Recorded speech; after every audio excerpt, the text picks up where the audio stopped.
The stars had always been beautiful to Yoon Subin. She had spent her whole life studying them. But tonight, as she sat in the Seoul Space Observatory, the stars looked different. They looked wrong. Her coffee had gone cold 2 hours ago. Her eyes hurt from staring at the screen. But she could not look away. The numbers did not lie. Something was coming. This cannot be real, she whispered to herself, but it was real. 10,000 ships had just appeared beyond Jupiter. 10,000 ships, each one larger than anything humans had ever built. They hung in space like a swarm of metal insects, blocking out the distant sun. Subin's hands trembled as she reached for the phone. She had to call someone. She had to tell them. But who would believe her? The answer came before she could dial. Every screen in the building turned on at once. Every radio, every device. A face appeared. It was not human. The creature had gray skin and black eyes. Its head was too long. Its mouth did not move right when it spoke. But its voice was clear, and it spoke in perfect Korean. "People of Earth," it said, "I am High Arbiter Nolith of the Veln Empire.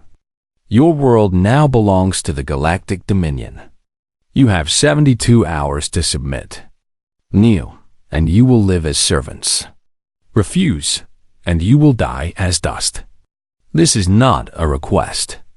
This is your only future." The message ended. The screens went dark. And for a moment, the whole world was silent. Park Tae-ho was 63 years old. He had fought in 3 wars.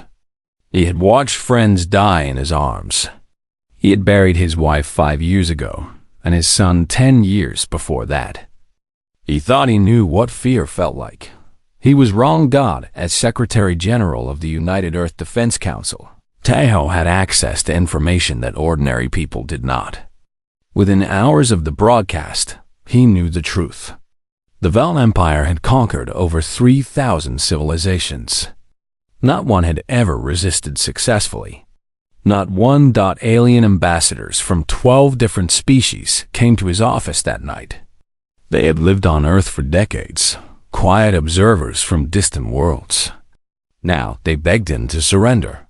"You do not understand," said the Rothani ambassador, a being that looked like a tall blue insect. "We refused once. Long ago. The Veln burned our home world. 3 billion of my people died in one day. Please, do not make our mistake." Another ambassador, a small creature covered in fur, showed Tae-ho images on a device. Cities turned to glass. Oceans boiled away. Whole continents reduced to ash and bone. "This is what refusal looks like," the creature said. "This is what the Veln do to those who say no." Tae-ho looked at the images for a long time. He saw the death. He saw the destruction. He saw the end of worlds. Then he put the device down and stood up. "Thank you for showing me this," he said quietly. "Now, please leave. I need to think." The council met in Seoul 3 days before the deadline. Leaders from every nation sat around a massive table. Some were crying. Some were angry. Some had already given up. Captain Bae Yang-soo stood at the back of the room. He was the commander of the Yuz Jindo, Earth's newest and most powerful warship. He had not spoken yet. He was waiting. "We must surrender," said one leader. "We cannot fight 10,000 ships. We have barely 200. "Perhaps they will be kind masters," said another. "Perhaps serving is not so bad. My people did not survive 2 world wars to kneel before aliens," shouted a third. "I would rather die." The arguing went on for hours. Tae-ho sat at the head of the table and listened. He listened to the fear. He listened to the anger. He listened to the despair. Finally, when everyone had spoken, he stood up. The room went quiet. "I have heard all your words," Tae-ho said. "I understand your fear. I share it. But I want to tell you something." He walked to the window and looked out at the city below. Millions of people going about their lives. Children playing. Old people sitting in parks. Young couples holding hands. My grandfather told me a story once. Tejo continued. During the war, when our country was occupied, the enemy told us to bow. They said if we bowed, we would live. Many did, but some refused. They knew they would die. They refused anyway. Do you know why? No one answered. Because some things are worth more than living, Tejo said. Because a life spent on your knees is not a life at all. Because our children deserve to know that when the darkness came, we stood. He turned back to face the council. We were not born kneeling, he said. I will not start now. And I will not ask anyone else to kneel either. If we die standing. If we lose fighting. But we will not surrender. Not today. Not ever. The room was silent for a long moment. Then Yong-Soo stepped forward. The Jindo is ready, he said. My crew is ready. Give the order, Secretary General. One by one, other voices joined in. Not all of them, but enough. That night, Earth's response was broadcast to every corner of the galaxy. One word in every human language sent out into the darkness. Colon no dot on his command ship. Arbiter Nalith watched the message arrive. He had conquered 400 worlds. He had never received this response before. For the first time in centuries, he smiled. Interesting, he said softly. Very interesting. The countdown began the moment Earth said no. 72 hours. That was all the time humanity had to prepare for war against an empire that had never lost thought in the Bizen defense labs. Dr. Han Yunbai had not slept in 2 days. Her team worked around the clock, drinking cold coffee and eating food they did not taste. They had one job, find a way to hurt the Velm. The shields are impossible, said one of her engineers. Our weapons cannot even scratch them. We tested everything, missiles, lasers, nuclear warheads. Nothing works. Yunbai stared at the data on her screen. She had studied the energy readings from the Velm fleet. Something about them bothered her.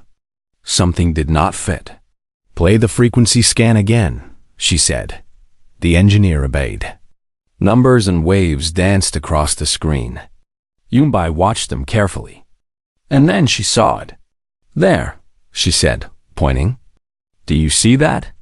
At the high frequency range, the shield energy drops for just a moment. That is just noise, the engineer said. Random interference. No, Yunbai leaned closer. It is not random. It happens every 0.003 seconds. The shields have a resonance frequency. If we can match it, if we can hit them at exactly the right moment with exactly the right energy, the shields will fail, the engineer finished, his eyes growing wide. Yun-Bai nodded slowly. We have 70 hours left. Get everyone. We have work to do. On the moon, Corporal Shindu Yun sat alone in a small room. He was 24 years old. He had joined the military because he wanted to protect people. He never imagined he would be protecting them from aliens. In front of him was a piece of paper and a pen. He wanted to write a letter to his mother, but he did not know what to say. Dear mother, he wrote. I hope you are safe. I hope you are not too scared. He stopped. That was a lie. Of course she was scared. Everyone was scared. I am on the moon now, he continued. The view is beautiful. You can see all of Earth from here. It looks so small, so peaceful. It is hard to believe that something bad is coming. He paused again. Outside his window, he could see other soldiers setting up defensive positions. They were building walls out of moon rock. They were digging trenches in the gray dust. They knew they were probably going to die. They kept working anyway. I do not know if I will come home, Du Yun wrote. But I want you to know that I am not running. I am not hiding. I'm standing here with my friends, and we are going to fight. Not because we think we can win, but because it is the right thing to do. He signed the letter and put it in an envelope. He did not know if it would ever reach her, but writing it made him feel better. That night, Park Tai-ho spoke to the world. Every screen on Earth showed his face. He looked tired. He looked old, but his eyes were steady and his voice did not shake. "People of Earth," he said, "in less than 2 days, we will face the greatest enemy our species has ever known. They have conquered thousands of worlds. They have destroyed civilizations far older and more powerful than ours. By every measure, we should not be able to win." He paused for a moment. "I am not going to lie to you. I am not going to promise victory. Many of us will die. Perhaps all of us will die.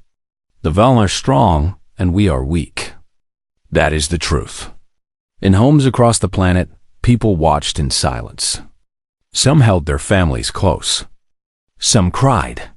Some just stared at the screen with empty eyes. "But I want to tell you another truth," Tai-ho continued. "Strength is not everything. The Velm have strength, but we have something they do not understand. We have choice." His voice grew stronger. "They told us to kneel. We said no. They told us to submit. We refused. Not because we are foolish. Not because we want to die, but because we believe that some things matter more than survival. Freedom matters. Dignity matters. The right to stand on your own 2 feet and look at the stars without fear, that matters." On the moon, Du-Yoon watched the speech with his fellow soldiers. No one spoke. No one moved. "The galaxy will remember us," Tai-ho said. 1,000 years from now, when species we have never met tell stories around their fires, they will speak of Earth. They will say, "There was a small blue world in a quiet corner of the galaxy. Its people were not the strongest. They were not the smartest. But when the darkness came, they did not run. They stood. They fought. And they showed the universe what courage really means." He leaned closer to the camera. "So I ask you now, people of Earth, not as your leader, not as a soldier, but as a fellow human being, stand with me. Not because we will win, but because standing is who we are. It is who we have always been, and it is who we will always be." The speech ended. The screens went dark. In the Vel command ship, High Arbiter Nalath had watched the broadcast too. He sat alone in his chambers, thinking. He had conquered so many worlds. He had heard so many pleas for mercy, but he had never heard a speech like this. He had never seen a species choose death over submission with such calm acceptance. He pressed a button on his console. A communication channel opened. "Secretary General Park," Nalath said. "I offer you one final chance. Surrender now, and I will spare your life. You will live in comfort. You will be treated with respect. All you must do is order your people to kneel." There was a long silence. Then Tai-ho's voice came through the speaker. "High Arbiter," he said quietly, "I appreciate the offer, but I must decline. My people have made their choice, and so have I." Another pause. "May I ask you something, Secretary General?" "Of course. Why?" Nalath asked. "You know you cannot win. You know your people will die. Why do you choose this?" Tai-ho's answer was simple. "Because my grandfather did not kneel. My father did not kneel. My son did not kneel, even when it cost him his life. I will not be the one to break that chain. Some things are more important than living, High Arbiter. I think you know that. I think that is why you keep conquering. You are looking for someone who understands." Nalath said nothing for a long moment. "Perhaps," he finally said.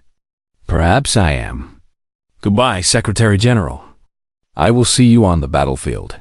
The channel closed. Across the solar system, the countdown reached to 0. The Vel fleet began to move. On Earth, Sirens filled the air. People ran to shelters. Soldiers took their positions. But in Seoul, in Bizen, in cities around the world, some people did not run.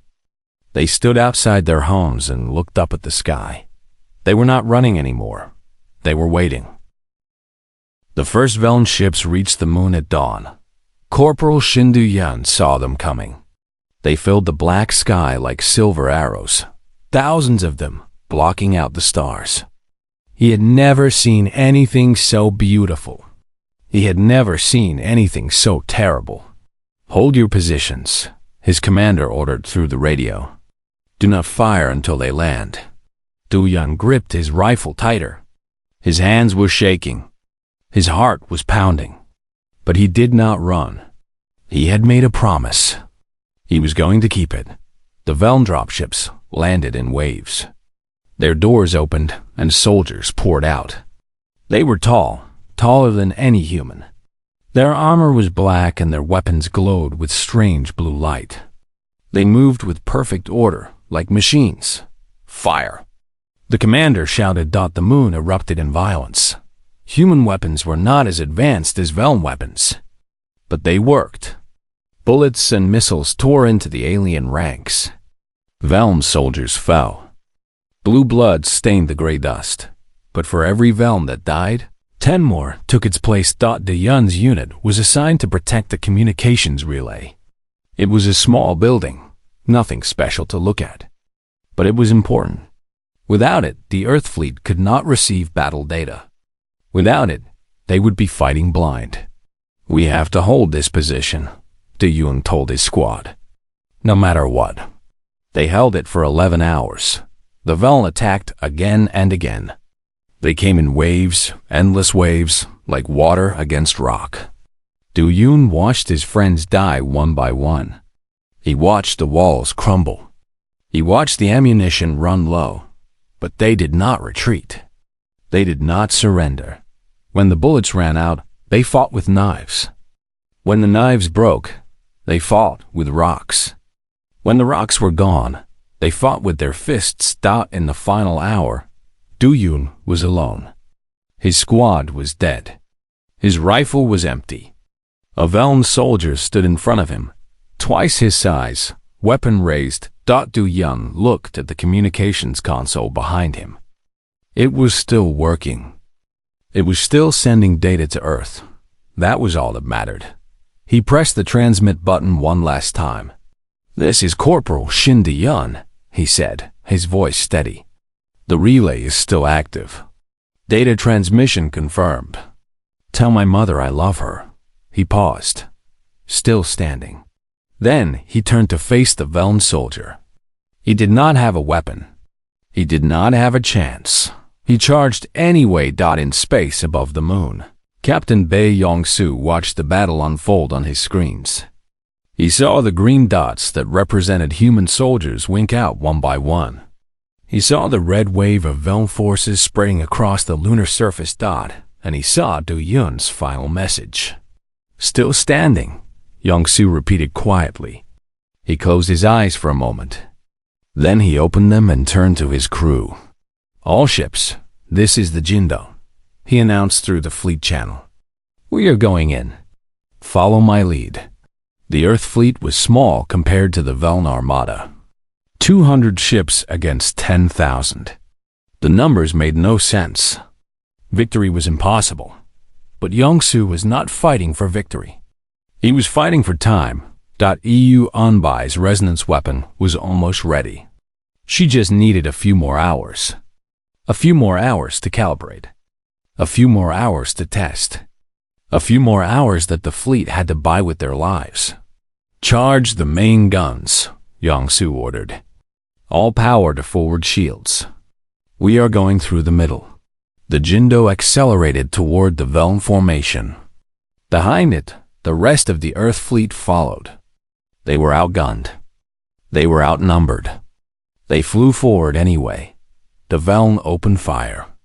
Space filled with light and death. Human ships exploded. Crews died in fire and vacuum. But the fleet kept moving. They did not stop. They did not turn back. And then something changed. On the Jindo's bridge, a message arrived from Earth. Yumbai's voice crackled through the speakers. "The weapon is ready," she said.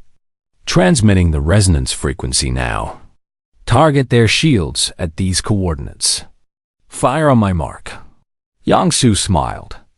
It was a cold smile. It was a cold smile. A dangerous smile. "All ships, lock on to the lead Veln cruiser," he commanded. "Load the resonance warheads. Prepare to fire." The Veln cruiser was massive. Its shields glowed with power. No human weapon had ever scratched it. "Fire," Yangsu said. The missiles launched. They crossed the distance in seconds. They struck the Veln shields at exactly the right frequency, at exactly the right moment. The shields flickered. The shields failed. The missiles hit the hull. The cruiser exploded. For the first time in 10,000 years, a primitive species had destroyed a Veln capital ship. On his command vessel, High Arbiter Nahus watched the explosion in disbelief. His mouth fell open. His eyes went wide. This was not possible. This could not happen, but it had happened. "All ships retreat," he ordered, his voice barely a whisper. "Fall back to defensive positions. Fall back now." The Veln fleet turned and ran. The battle was not over.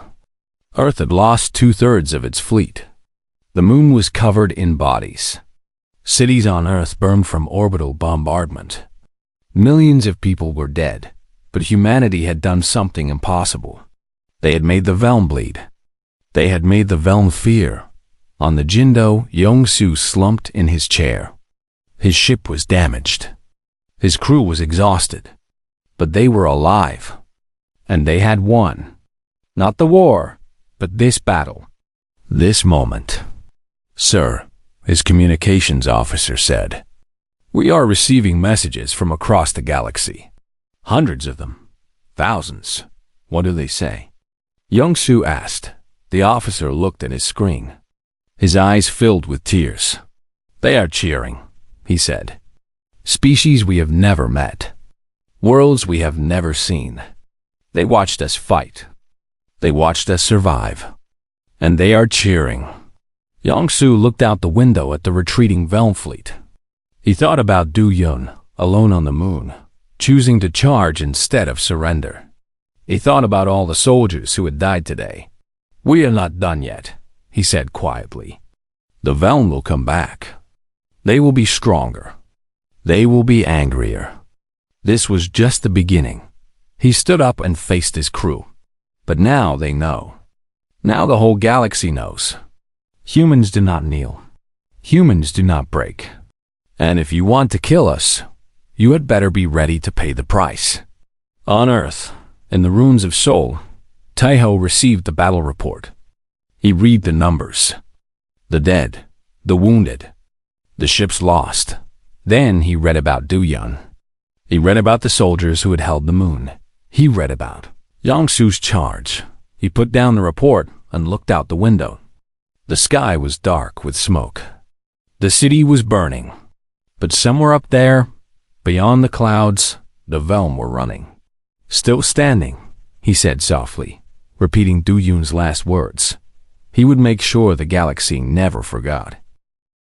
3 weeks passed after the first battle. 3 weeks of silence. 3 weeks of waiting. The Veln fleet sat at the edge of the solar system, licking its wounds. More ships arrived every day. Reinforcements from distant worlds.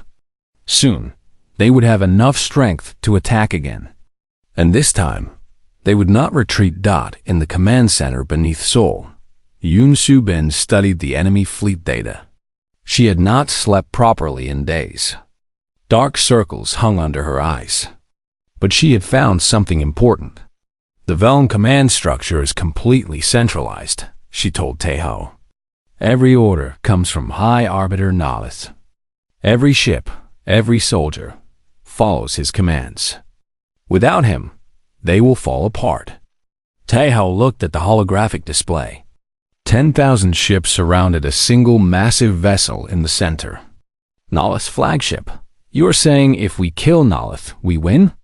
He asked. I am saying if we kill Nalith, they will stop being an army, Subin replied. They will become 10,000 separate ships, fighting each other for control. It would give us a chance.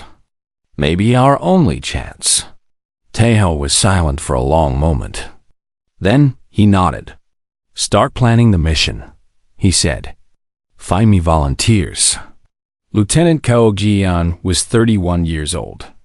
She had flown combat missions for 10 years. She had never lost a wingman. She had never failed a mission. When she heard about Operation Daybreak, she volunteered immediately. The mission was simple to describe and almost impossible to execute. A small team would fly a captured Velen shuttle into the enemy fleet. They would board Nalith's flagship. They would kill him. And then, most likely, they would die. You understand this is a one-way trip, the mission commander told her. Ji Yan nodded. I understand. You have family. A mother, a brother. Are you sure? Ji Yan thought about her mother's face. She thought about her brother's laugh. She thought about all the things she would never see again. If we do not stop them here, my family dies anyway, she said. Everyone's family dies. I would rather give my life for a chance than wait for certain death. The commander looked at her for a long moment. Then he handed her the mission files. The shuttle leaves in 6 hours. Good luck, Lieutenant. The captured Velen shuttle crossed the vast emptiness of space. Inside, Ji Yan sat with 12 soldiers. They were the best of the best. Special forces from 6 different countries. They did not speak. They did not need to. They all knew what was coming. Behind them, far in the distance, Captain Jiangsu's damaged Jindo moved into position. His job was to create a distraction, to draw enemy fire, to give Ji Yan's team a chance to slip through. Jindo to strike team. Jiangsu's voice crackled over the radio. We are beginning our approach. You will have a window of approximately 4 minutes. Make them count. Understood, Jindo, Ji Yan replied. Thank you, Captain. There was a pause. Thank you, Lieutenant, Jiangsu said quietly. For all of us. The Jindo attacked. Alone against thousands, it charged at the Velen fleet, weapons blazing. It was suicide. Everyone knew it, but Jiangsu flew anyway. The Velen turned their attention to the crazy human ship. For 4 precious minutes, no one noticed the small shuttle slipping through their defenses. Ji Yan landed the shuttle in a cargo bay of Nalith's flagship. The doors opened. The team moved out. The inside of the Velen ship was dark and strange. The walls were made of something that looked like black bone. The air smelled wrong. But there was no time to think about that. Move fast, Ji Yan ordered. We do not have long. They encountered Velen guards almost immediately. The aliens were fast and strong, but they were not expecting an attack from inside their own ship. The first group fell before they could raise their weapons. The second group was ready. The corridor filled with blue fire. 2 of Jian's soldiers died instantly. Another was wounded badly. But the rest kept moving, returning fire, pushing forward. Room by room. Corridor by corridor.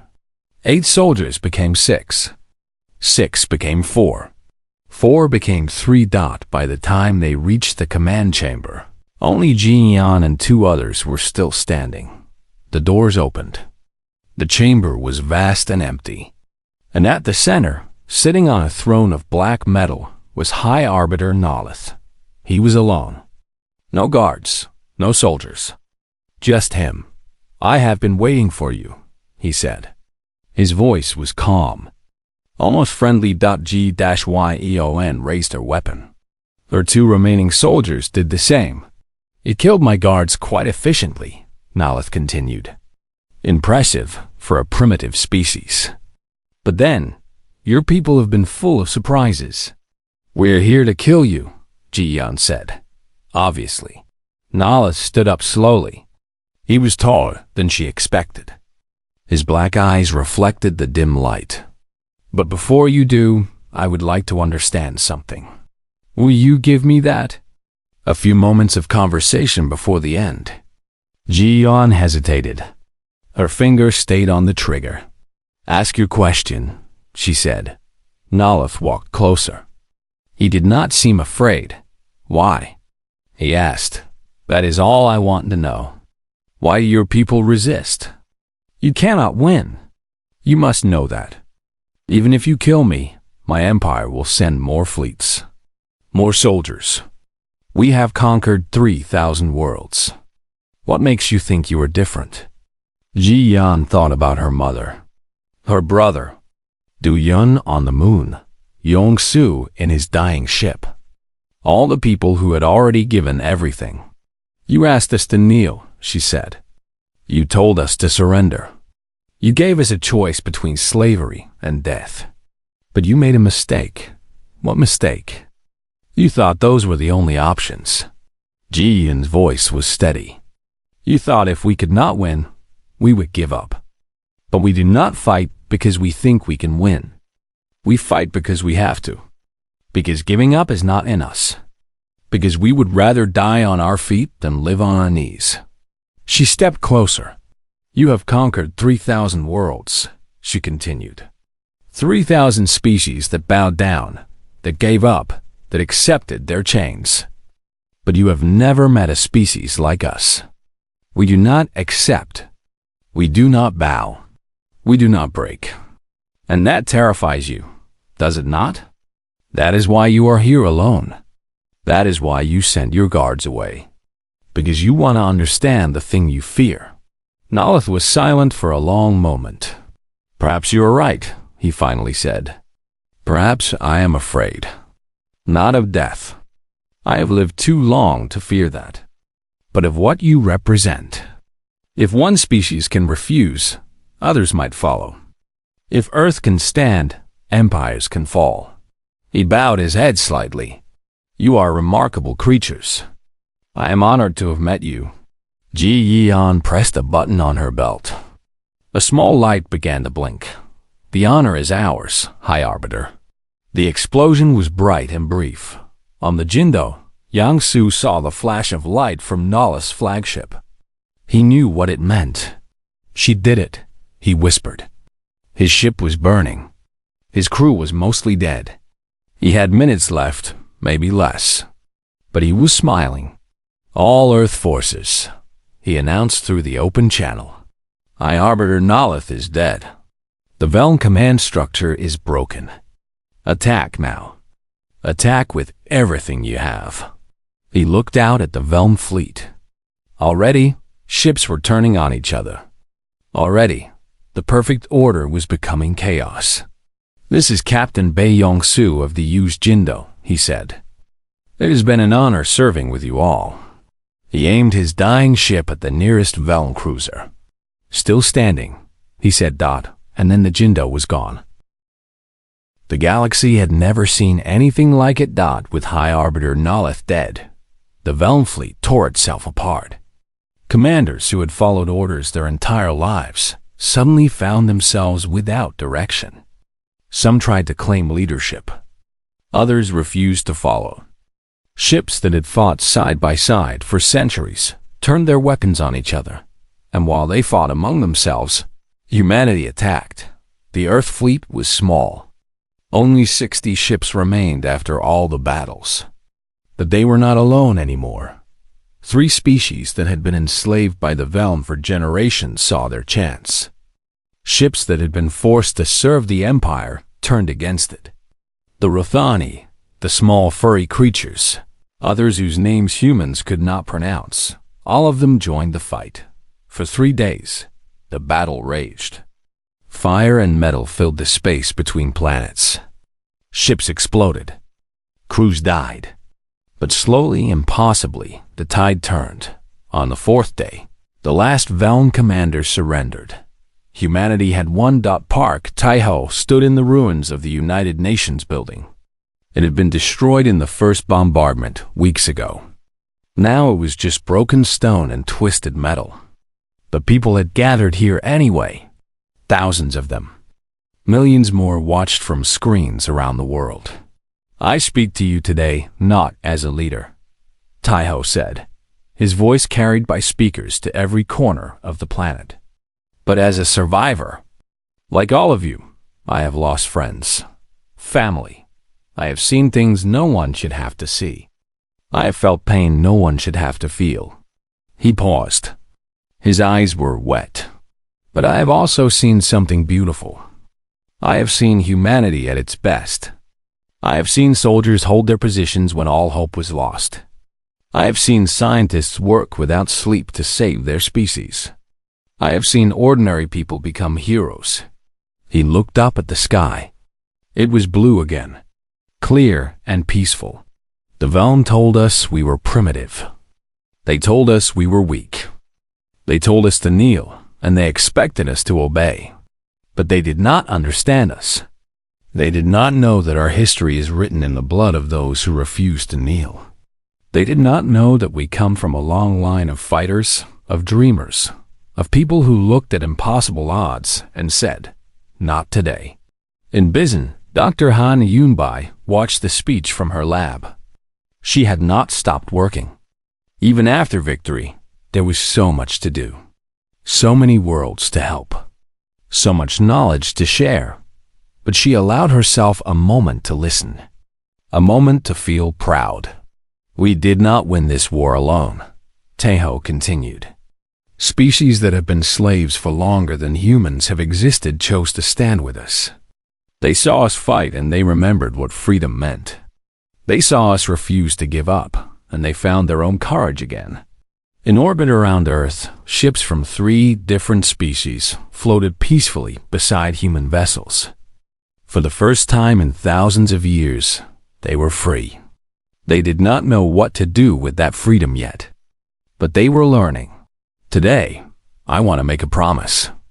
Not to humanity, but to the galaxy. We will not become what we fought against. We will not build an empire. We will not conquer. We will not enslave. Taiho's voice grew stronger. Instead, we offer our hand. To any species that wants to learn. To any world that wants to rebuild. To anyone who looks up at the stars and dreams of something better. We're here. We are ready. And we will help. He lowered his head. To those we lost. To Duyun on the moon. To Yongsu in the stars. To Jiyan in the darkness. And to the millions whose names we will never know. We remember you. We honor you. You gave everything so that we could stand here today. We will not waste your gift. The speech ended. The crowd was silent for a long moment. Then, slowly, someone began to clap. Another joined. And another. Soon, the sound filled the ruined plaza like thunder. On the other side of the galaxy, species who had never met humans played recordings of the battle. They watched the small ships charge at impossible odds. They watched soldiers fight with empty rifles. They watched a woman smile as she pressed a button and changed history. They did not understand everything about humans, but they understood one thing. These creatures did not know how to quit. 10 years past. Yoon Subin stood in her office at the new Galactic Science Institute.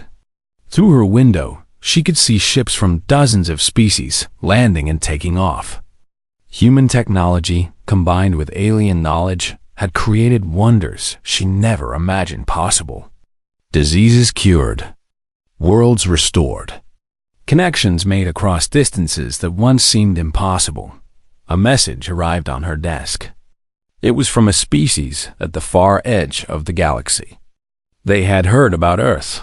They wanted to visit. They wanted to learn. She smiled and began writing a welcome. In Seoul, Park Tae-ho finally retired. He was 73 years old, and he was tired. He had given everything he had. Now it was time to let others take over. On his last day in office, a delegation from the Rothani came to see him. They brought a gift, a small blue flower from their home world. It had been extinct for 3,000 years, killed when the Realm burned their planet. But humans had helped them rebuild. Humans had helped them find genetic samples. And now, for the first time in millennia, the flower bloomed again. Tejo held the flower carefully.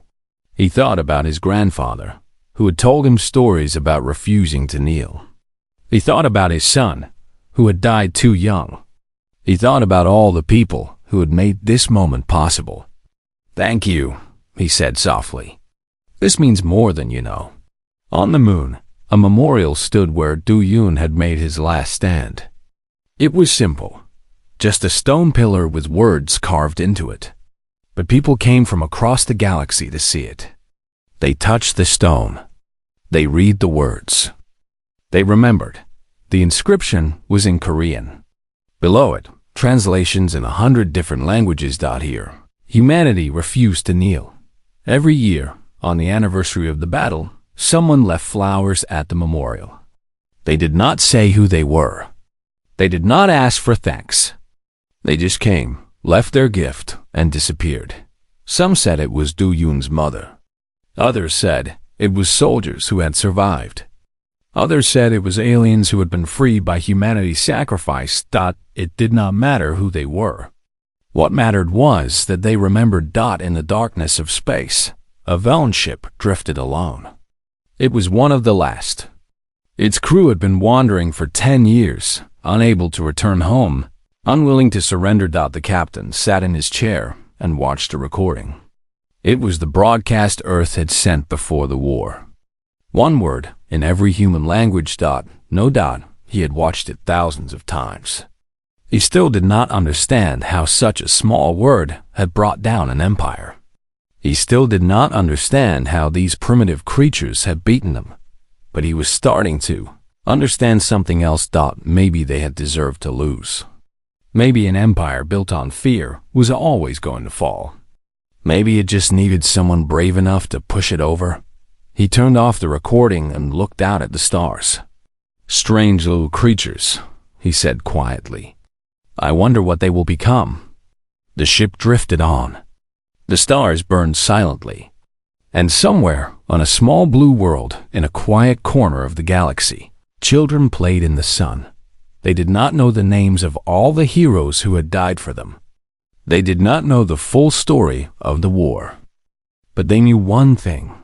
They were free, and that was enough. On the memorial stone, the words glowed in the light of the distant sun. Here, humanity refused to kneel. The galaxy would never forget.